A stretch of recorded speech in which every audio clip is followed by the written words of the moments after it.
Welcome to Italiano Tales. Learn Italian through simple and beautiful stories. Mi chiamo Isabella, ho 68 anni, sono in piedi davanti a uno specchio con in mano una vecchia penna nera. Le mie mani tremano. Ho dato tutta la mia vita a mio figlio, ma lui mi ha dato solo una penna e un sorriso. Mi ha detto che quei documenti servivano per la mia salute.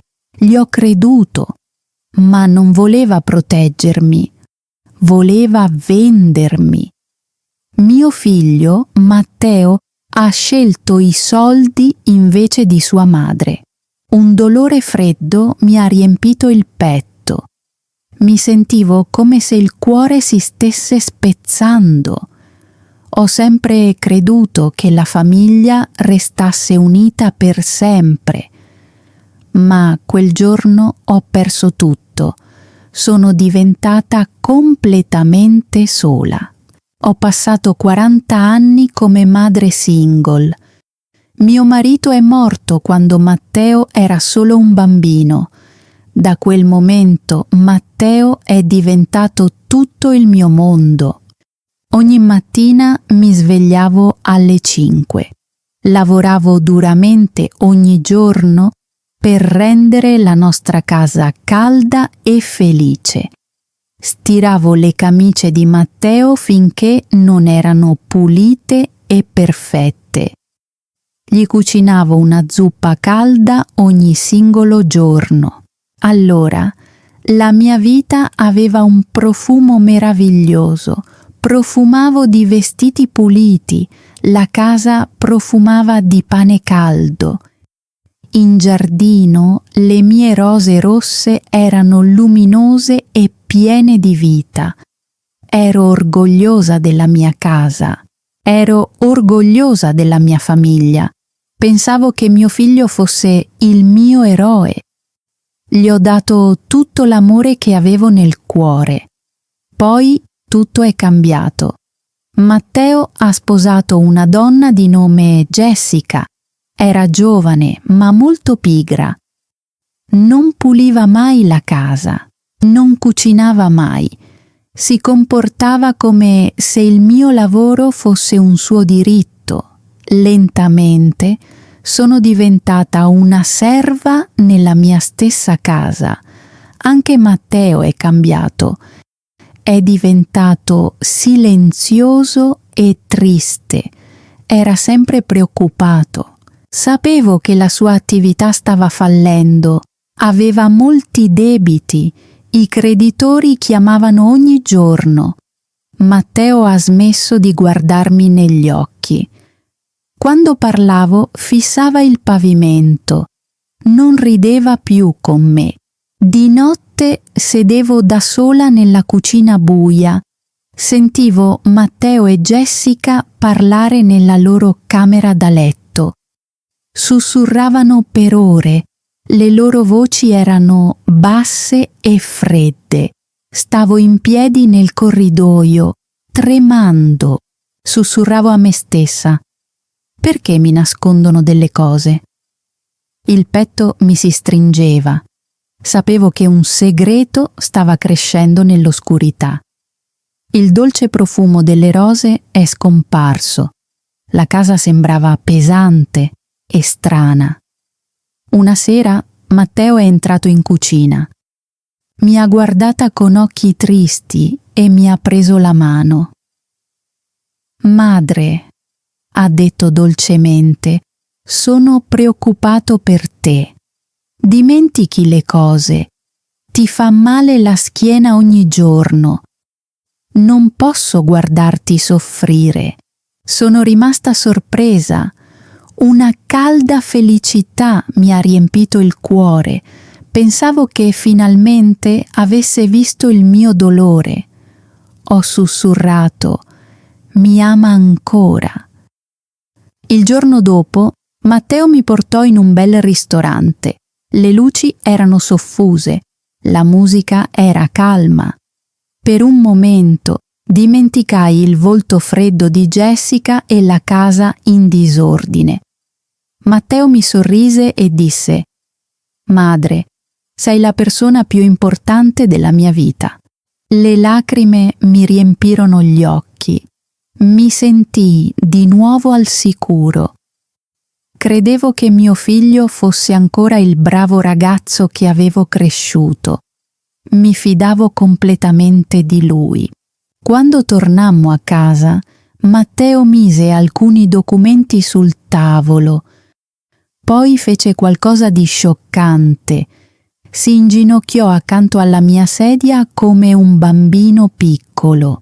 «Madre, per favore, firma questi documenti», sussurrò.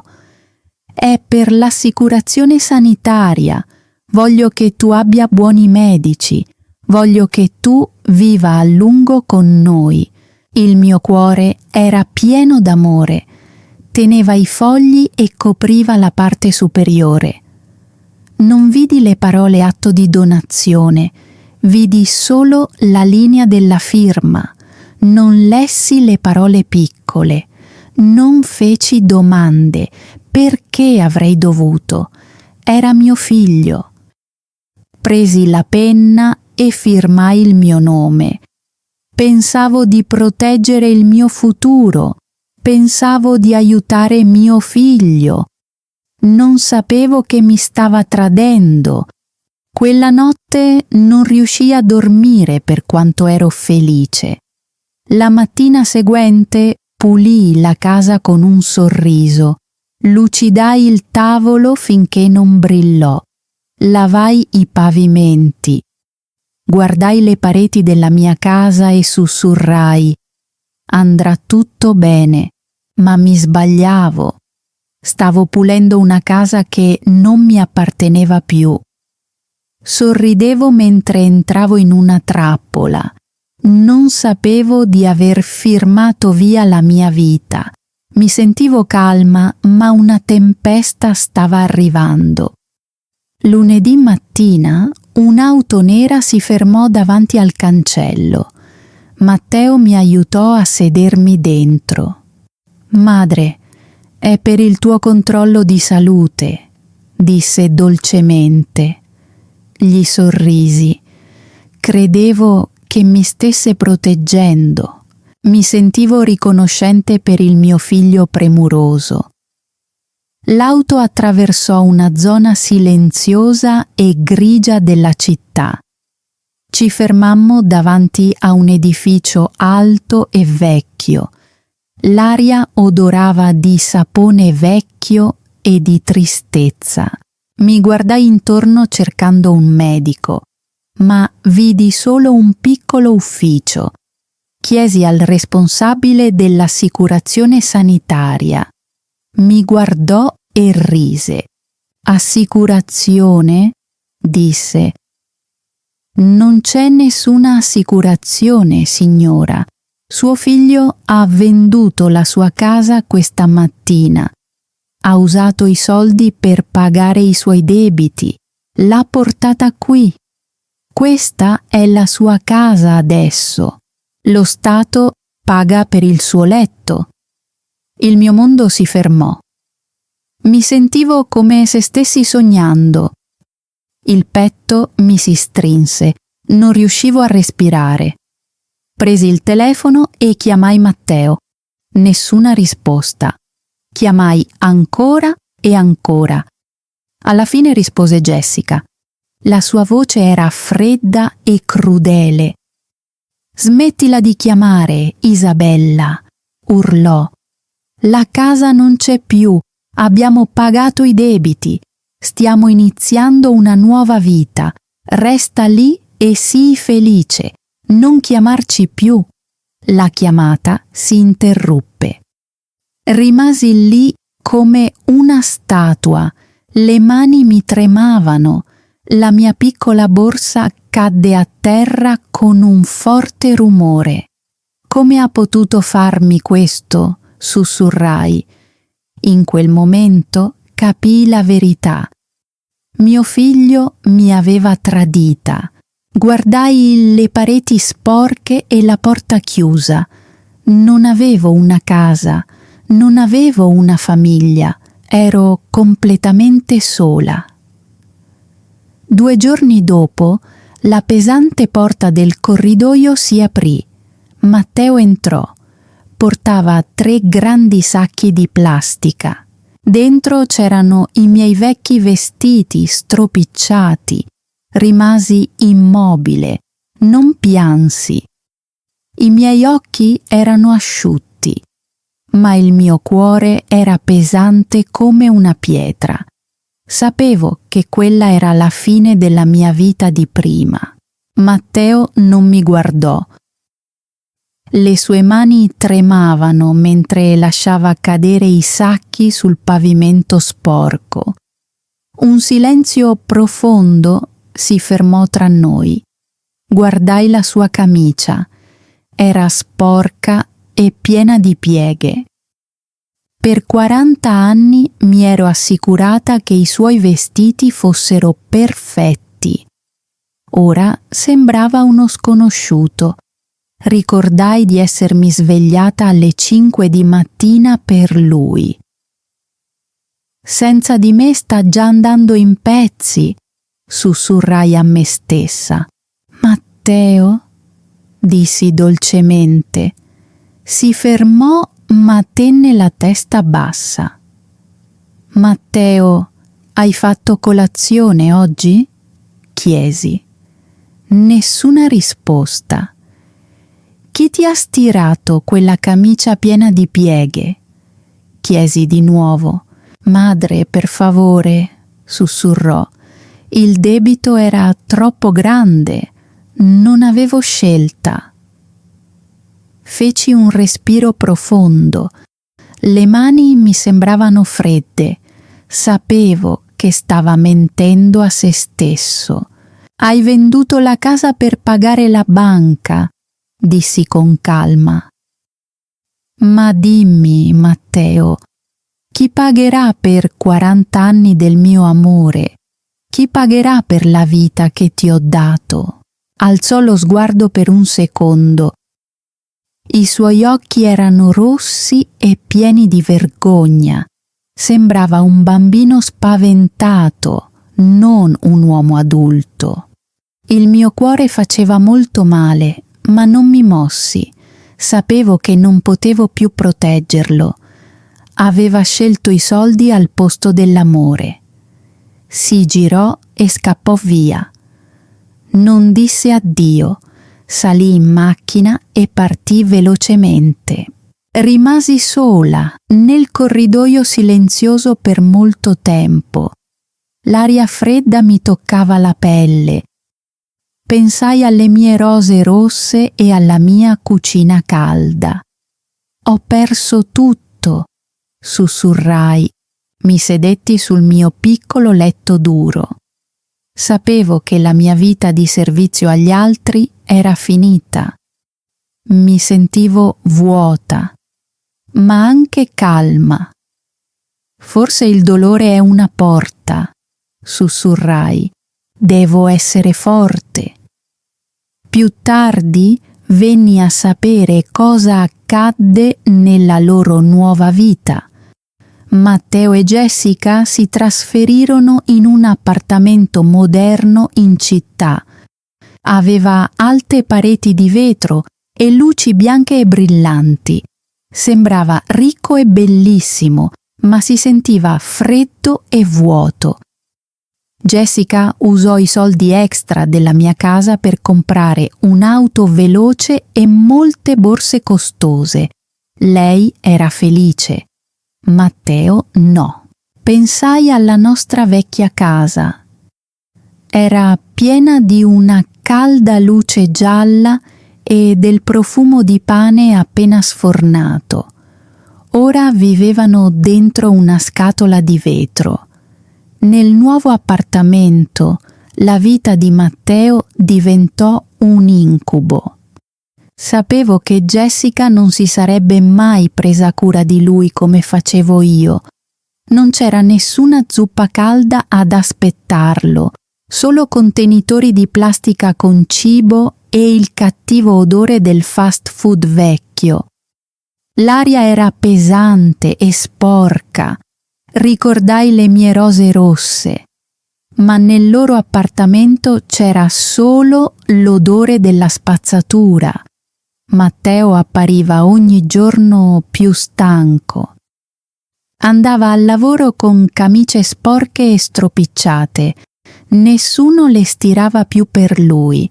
Non aveva mai apprezzato le mie cure. Ora ne stava pagando il prezzo. Una mattina Matteo guardò i suoi vestiti in disordine. «Jessica, per favore», disse a bassa voce, «puoi stirarmi la camicia? Ho una riunione importante». Jessica non alzò lo sguardo dal telefono. Urlò: «Non sono la tua serva come lo era tua madre. Fatelo da solo». Matteo rimase immobile. Le mani iniziarono a tremare. Un dolore acuto gli colpì il petto. Sussurrò, forse a se stesso, forse alla stanza vuota: «Che cosa ho fatto?» Camminò verso lo specchio del corridoio. Per un momento vide un'ombra. Pensò di vedermi in cucina mentre cucinavo e sorridevo. Ricordò il calore che portavo nella casa, ma quando si girò c'erano solo oscurità e spazzatura. In quel momento seppi che aveva capito la verità. Non aveva venduto solo una casa, aveva venduto l'anima della sua vita. Si sentiva piccolo e distrutto. Senza di me l'appartamento costoso era solo una gabbia fredda. Pensai al suo cuore vuoto. Aveva i soldi, ma era solo. Troppo tardi capì di aver perso tutto ciò che contava davvero. E sapevo che il suo incubo era appena iniziato. Passarono 6 mesi. La vita di Matteo cadde nell'oscurità. Jessica spese tutti i soldi e lo lasciò per un uomo più ricco. Poco dopo, la banca prese l'appartamento perché Matteo non riusciva a pagare le bollette. Un pomeriggio Matteo venne alla casa. Sembrava distrutto. I suoi vestiti erano sporchi e il suo corpo era magro. Cadde in ginocchio sull'erba e pianse. «Madre, mi dispiace tanto», disse. «Ho perso tutto. Per favore torna a casa. Ho bisogno di te. Per favore prenditi cura di me». Io ero seduta in giardino con le mie nuove amiche. Stavamo parlando e ridendo insieme. Guardai Matteo. Provai un po' di tristezza, ma il mio cuore non faceva più male. Ricordai i 40 anni passati a servirlo mentre lui ignorava il mio amore. Sapevo che non sarei mai potuta tornare in quella cucina fredda. «Matteo», dissi dolcemente, «ti ho perdonato tanto tempo fa, sei mio figlio». La speranza riempì i suoi occhi, ma scossi lentamente la testa. «Ma non tornerò a essere la tua serva. Ora sto finalmente vivendo la mia vita». Guardai l'orologio e sorrisi. «Devo andare adesso, Matteo. Ho una lezione di pittura con le mie amiche». Mi alzai dritta e me ne andai. Matteo rimase a terra, tremando mentre piangeva. Dentro il mio cuore c'era un silenzio tranquillo. «Sono finalmente libera», sussurrai. «Sono abbastanza». Non ero più sola, avevo trovato la mia casa dentro me stessa. Comprai un piccolo vaso bianco e lo misi sulla finestra. Piantai una rosa rossa. Ogni mattina guardavo la luce del sole toccare le sue foglie verdi. Sentivo una gioia calma. Iniziai a insegnare ad altre donne come prendersi cura dei fiori, Parlavo e ridevo con loro per ore. Per la prima volta nella mia vita conobbi il mio vero valore. Non ero importante perché servivo gli altri. Ero importante perché ero Isabella. Il mio cuore si sentiva leggero e caldo. Non sono più un'ombra in cucina, sussurrai. Matteo iniziò a venire ogni domenica pomeriggio. Si sedeva in silenzio su una panchina di legno con le spalle pesanti.